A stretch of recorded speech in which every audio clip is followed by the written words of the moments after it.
And news just in, Nigerian televangelist Timothy Omotoso will be leaving the country shortly. He was rearrested on the 10th of May by immigration authorities in East London.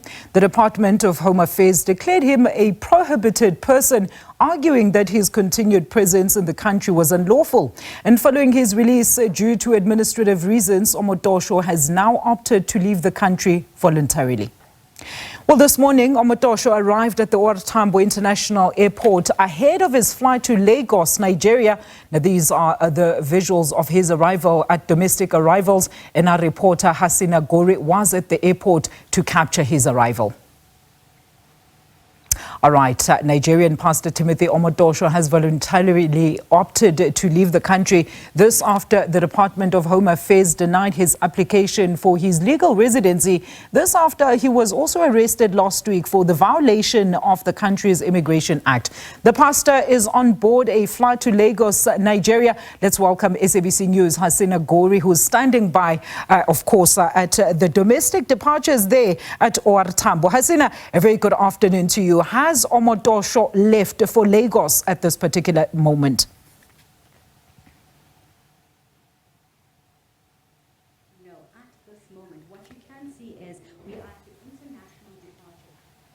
Is bound for an SAA flight that is leaving to Lagos. It's expected to leave at 15:10 this afternoon. That is just in a few moments time, Alicia. So what we can see now is just behind that area that we're seeing, that flight is right there. It's expected to taxi in a little bit. We're told that Timothy Omotoso is on board. He's in the business class. He's left from Durban, the first leg of his journey, and this was a connection, and this is the next part, which is the final leg. He's expected to arrive in Lagos, Nigeria at least 8:30 in the evening. That's about 5 hours from now at that flight. But what we saw, if I can just take you back to what we've seen here this morning, compared to the fanfare that is usually around Timothy Omotoso, the televangelist, with his charismatic personality and with his support,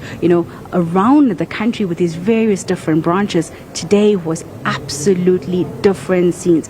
Quiet. It was my colleagues were in KwaZulu-Natal in King Shaka Airport in the morning, and they were unable to even spot him at all. We were at the arrivals when he arrived just past 12 o'clock here, where he was meant to arrive, and we were told that he would be escorted by police to his transfer, and he managed to slip past us. We weren't even able to see him. We were told that he was taken behind us, and he was in complete plainclothes, that we did not see him at all.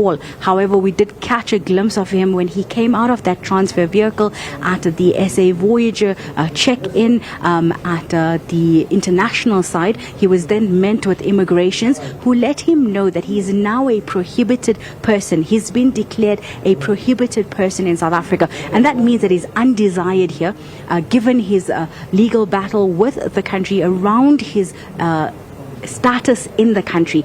That is just for his, being here. We're told by Home Affairs that he was here on fraudulent documents. We also were told that he's here on overstaying of his visa, and these are all violations of the Immigration Act that led to that arrest that happened last week in East London. But due to a technicality that the judge and the courts decided that he was brought in way past the 48 hours, or like a few hours. He was meant to be brought in at 7 o'clock in the morning, and he was brought in at 2 p.m. That case was dropped, and he was then reapplying for his legal status in the country.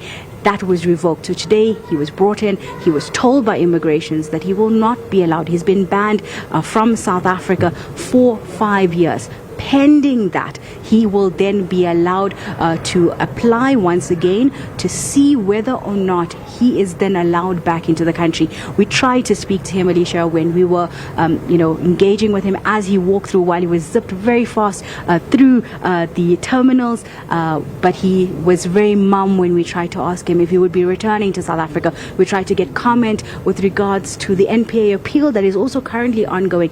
If you'd remember that he spent 8 years behind bars for his legal battles. He was found, or he was being charged with almost 90 different charges that included that of racketeering, rape, as well as human trafficking. That charges were brought down to 32 charges. He was completely acquitted of all the charges, completely in April this year, where the judge ruled that the state did not prove beyond any reasonable doubt and did not bring a strong enough case to allow for a positive conviction for Timothy Omotoso, and that he and his co-accused were left off. And now we know that the NPA is appealing that matter. However, that is a parallel process to what is happening here today. We try to engage with the Home Affairs around what will happen should the NPA win that appeal. We're told that that is a conversation that needs to be had with the NPA at this stage. However, they would not really give us any comment on it. What they've told us at this stage is that should that be positive, there will be a separate process of extradition that will have to take place. We're still waiting on that flight. I'm going to ask Gabi if he can just give us a little look at where we are, just so you to get a sense. So we are at the international airport. The flight that he's showing you, the wing of it, behind this viewing deck, that is, we were not able to, because that is the international check-in areas. We weren't able to get access to that. However, that wing of that flight is where Timothy Omotoso is apparently on board that flight. It's meant to leave at 10 past. That's in 2 minutes. Alicia will try to get you that visuals when the plane starts moving.